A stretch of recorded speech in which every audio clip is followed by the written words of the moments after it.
Nah, di situ saatnya kita bisa masuk lah gitu ya. Dan seiring berjalannya waktu, IHSG itu memang pergerakannya uptrend kok gitu ya. Kayak misalnya tahun lalu di bawah 7.000, ditambah 10% aja, itu udah 7.300, 7.400-an. Nah, nanti ditambah 10% lagi, IHSG akan menuju ke 8.000, 9.000 di tahun berikutnya, dan naik lagi seiring dengan kinerja dari emiten gitu ya. Nah, saya rasa seperti itu, Mas. Oke. Saya akan mencari pertanyaan lagi nih, Mas, dari kolom question.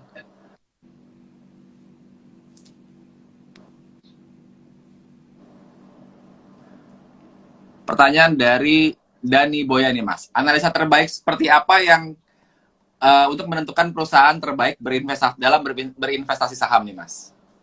Ya, sebetulnya yang namanya metode ya, atau menentukan cara seperti apa gitu yang terbaik itu sebenarnya nggak ada. Istilah di investasinya itu adalah holy grail gitu ya. Kalau kita mencari-cari holy grail itu yang seperti apa, kita nggak akan dapat gitu ya. Dan intinya adalah semua metode boleh digunakan asalkan satu intinya adalah profit gitu ya. Jadi dalam berinvestasi ini Tuhan itu dewanya itu adalah profit kayak gitu ya. Nah, itu tidak ada sebetulnya yang seperti apa. Nah, sebetulnya setiap investor ketika berinvestasi ya, dia harus menemukan jalan untuk nyamannya itu meraih profit itu dengan cara seperti apa gitu ya. Nah, ini namanya yang disebut dengan metode profit konsisten gitu ya. Ya, konsistennya di mana? Kalau misalnya kalian dengan reksadana udah bisa misalnya sering gitu ya, misalnya kayak reksadana IHSG lagi rendah, beli reksadana saham. Ketika IHSG lagi tinggi, kalian jualin. Dan kalian udah merasa profit, ya nggak apa-apa. Bisa melakukan buy and sell gitu ya, di reksadana gitu ya. Nanti seiring dengan dananya kan makin lama, kita kan uang kita makin bertambah ya, Mas. Entah dari bisnis maupun dari gaji gitu kan. Nanti walaupun keuntungannya bisa cuma 3% gitu, 4%, keuntungannya kecil lah gitu ya. Tapi konsisten, tapi uangnya tambah besar, profitnya pun sebenarnya secara rupiah ya, itu juga makin besar juga sebetulnya ya. Nah, jadi harus menemukan, kalau misalnya kalian beli saham gitu ya, di saham apa gitu ya. Misalnya habitnya saham Telkom sama BRI kan beda. BRI sama BCA aja beda. Kalau BCA itu konsisten naiknya, BRI itu kadang-kadang suka ngedrop, tapi naiknya tuh bisa mendekati BCA lagi gitu ya, secara kinerja pertahunannya gitu ya. Nah, kalau yang suka momentum, BRI lagi jeblok, serok harusnya kan kayak gitu ya. Jadi harus mengetahui kira-kira habit dari sahamnya apa gitu ya. Kemudian kita harus menemukan sendiri sistem profit konsisten kita itu di mana gitu ya. Yang namanya metode paling benar itu nggak ada. Kalau misalnya kita banyak belajar ya, ibaratnya kita kayak pergi berperang gitu ya. Ada senjata pendek, ada senjata panjang, ada panah gitu ya. Kita bisa menggunakan banyak strategi gitu ya. Jadi terutama untuk investor pemula, sebetulnya tujuannya itu jangan profit dulu, tapi tujuannya adalah investasi layar ke atas, belajar sebanyak-banyaknya gitu ya, metodenya seperti apa segala macam gitu ya. Nanti kalian bisa menyesuaikan gitu ya, untuk lebih nyamannya tuh meraih profitnya dengan metode apa. Saya rasa seperti itu, Mas. Oke, sudah terjawab ya, Mas Dani Boya. Ini, Mas, pertanyaan lagi, Mas, dari kolom question. Dari FM Raka. Apakah cocok investasi saham untuk pendidikan anak yang masih 5 tahun lagi nih, Mas? Ya, saya rasa sih cocok ya. Perekonomian Indonesia ya, kan kalau kita lihat ya, sebetulnya pasar saham itu merupakan sektor real. Di dalamnya itu ada perusahaan-perusahaan yang bergerak di sektor real, benar-benar berjualan gitu ya. Artinya nih perusahaan ini benar-benar berbisnis, beroperasi gitu ya. Kayak BCA kayak gitu kan. BCA kan menyalurkan kredit, kemudian juga dia menerima deposito, namanya ada net interest margin, kemudian ada Astra yang jualan mobil, itu bisa dilihat datanya penjualan per tahunnya, per bulannya berapa kayak gitu ya. Nah, sebetulnya investasi saham itu menurut hemat saya itu sebetulnya prospeknya bagus seiring dengan pertumbuhan perekonomian. Dan perekonomian kita ya, itu pada saat orang itu jarang belanja ke pasar, ke supermarket ya, pada saat COVID 3 bulan awal tuh di bulan Maret 2020, itu kan genting sekali ya Mas ya. Di situ perekonomian Indonesia baru minus. Selama kita tetangga kita masih belanja ke pasar, ke supermarket, itu aman. Karena pertumbuhan perekonomian kita itu didorong oleh belanja konsumsi masyarakatnya sendiri. Kemudian ditambah investasi, itu pun udah 80% gitu ya. Saya nggak terlalu khawatir ke depannya, karena perekonomian Indonesia tuh cukup kuat gitu ya. Nah, investasi saham untuk 5 tahun 5 tahun ke depan ya, menurut saya sangat bagus gitu ya. Terutama misalnya di saham-saham growth stock. Jadi kita harus tahu dulu nih sahamnya apa. Saham growth stock itu menurut saya yang terbaik ada 4 ya. Pertama itu BBCA. Ya. Itu BBCA tuh kalau dari sisi kredit ya, bunganya paling murah. Cuma memang isinya agak ribet ya. Kemudian BRI. Nah, BRI ini net interest margin-nya tinggi gitu ya. Karena dia mengasih kredit untuk kredit mikro yang mana itu bunganya tinggi kan gitu ya. Betul. Nah, kemudian ada Alfamart. Alfamart tiap tahun buka gerai ya, itu bertambah 1.000 setiap tahun gitu. Targetnya dia memang. Kemudian Telkom ya. Telkom ini kita tahu bahwa ekonomi digital itu tumbuh terus gitu ya. Yes. Pemakaian data itu tumbuh terus gitu ya. Sekarang konsumsi internet itu udah sama kayak makan dan minum gitu ya. Kita kalau nggak ada internet tuh kayaknya nggak hidup di zaman sekarang gitu. Untuk generasi, terutama generasi milenial gitu ya. Nah, menurut saya itu gitu ya. Jadi kita lihat bisnisnya dulu. Kalau misalnya kalian punya view yang lain, misalnya di saham Jepin atau Tekim atau apa gitu ya. Nah, itu sah-sah aja sebetulnya gitu ya. Yang jelas harus mengerti bisnisnya gitu ya. Nah, itu sih menurut saya Mas. Jadi 5 tahun lagi cocok dipilih aja saham, terutama saham-saham penguasa industri gitu ya. Misalnya kayak kalau di industri ternak ayam, maka poultry gitu ya, pemimpinnya tuh Cepin, yang kedua tuh Java gitu ya. Boleh pilih Cepin gitu. Misalnya di batu bara tuh pemimpinnya ada PTBA, ITMG sama Adaro. Nah, kemudian kalau di properti ada BSDE, Ciputra gitu ya. Nah, pilih yang top-topnya itu di setiap sektornya tersebut gitu ya. Nah, itu.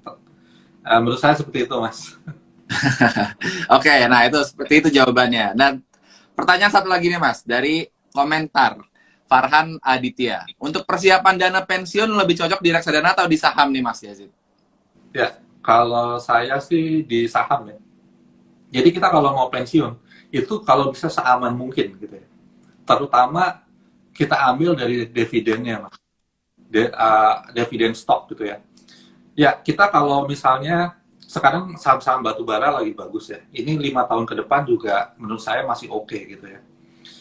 Dan memberikan dividennya itu cukup tinggi, Mas, gitu ya. Kalau misalnya, ini sebagai ilustrasi, Mas, kita punya duit 650 juta sampai 700 juta. Kita taruh di PTBA atau di ITMG atau di Adaro gitu ya. Itu kalau nggak salah setahun memberikan 2 kali dividen. Yang nilainya itu sekitar 15 sampai 17% lah perkiraan gitu ya. Dengan uang 650 juta itu, dividennya ya Mas ya, dividennya itu 120 juta. Berarti per bulannya kita dapat 10 juta gitu. Biasanya uang pensiunan bisa nyampe MM-an gitu ya. Yeah. Nah ini seperti ada kayak gaji tambahan gitu ya. Ada uang tambahan, uang pensiun gitu ya. Saham kita nggak hilang loh dari dividen. Dividen itu merupakan sisa apa ya, atau keuntungan yang dibagikan kepada kita sebagai pemilik perusahaan gitu ya. Saham kita kalau misalnya kita butuh, mau kita jual atau lagi tinggi kita trading kan bisa juga gitu sebetulnya, asalkan tanggal-tanggal cum date-nya itu diperhatikan gitu ya. Kalau saya sih lebih ke saham karena saya mengerti bagaimana mekanisme perdagangan saham itu, pergerakan saham seperti apa gitu.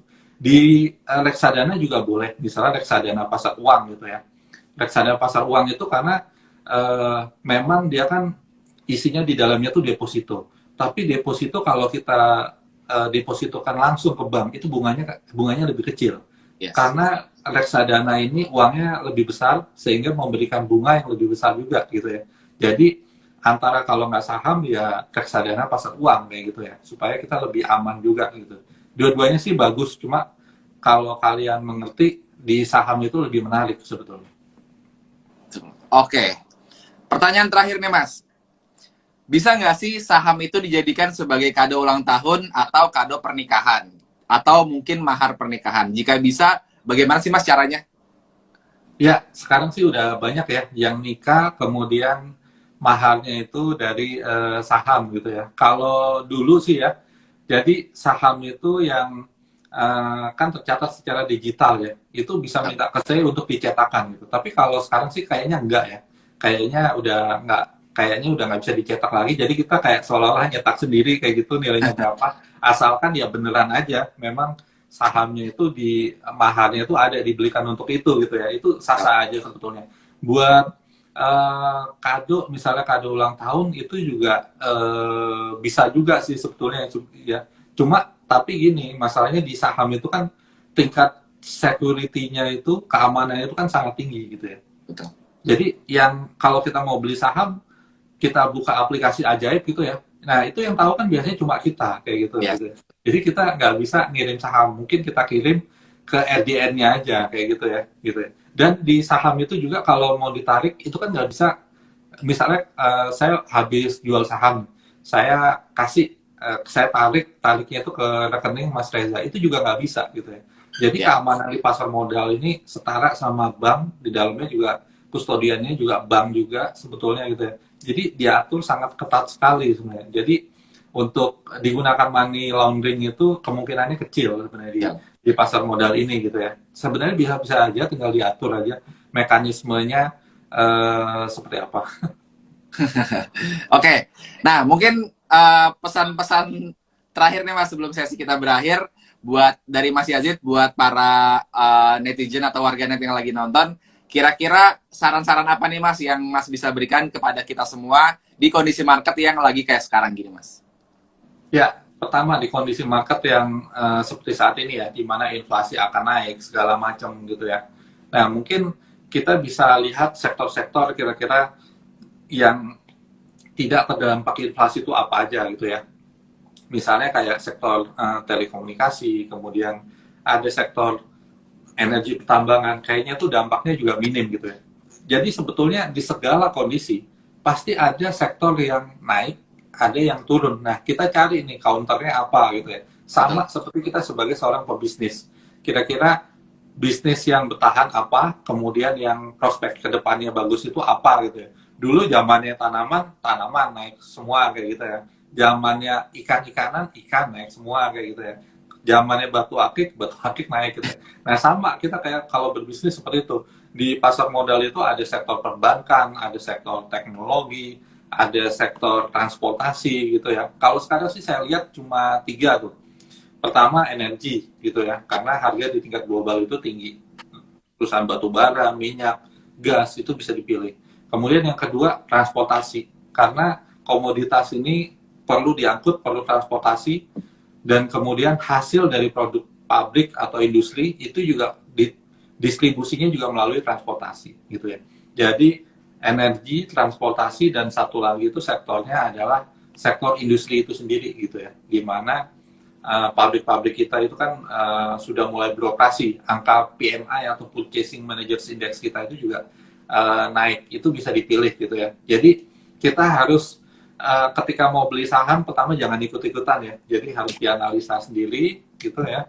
Dan kita utamakan belajar fundamental dulu daripada trading belajar teknikal. Karena faktor penggerak utama saham yang terbesar itu adalah faktor fundamentalnya, kinerja laporan keuangannya, kemudian ada prospek kayak gitu ya, kemudian ada corporate action gitu ya. Faktor teknikal itu pendukungnya gitu sebetulnya gitu ya. Nah, yang penting kita harus banyak belajar, kita harus mengetahui kira-kira metode apa yang bisa menguntungkan kita gitu ya. Dan kalau bisa, kalau belum konsisten jangan ditambah dulu uangnya gitu ya. Jadi itu sih saran saya supaya kita itu bisa menemukan kira-kira kita meraih konsistennya itu dari metode seperti apa gitu ya. Dan kita harus banyak belajar gitu ya.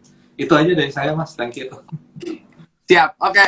Terima kasih banyak Mas Yazid atas waktu dan serta ilmu yang baru yang kita bisa cerna sampai sekarang ini. Dan terima kasih juga buat semuanya yang udah nonton dan kita bakal ada live-live lagi berikutnya nanti akan dikabari di Instagramnya Ajaib Sekuritas juga. Dan jangan lupa download aplikasi Ajaib, terus jangan lupa juga pakai kode Reza PHLV buat dapetin bonus saham. Dan pokoknya terima kasih lagi buat Mas Yazid.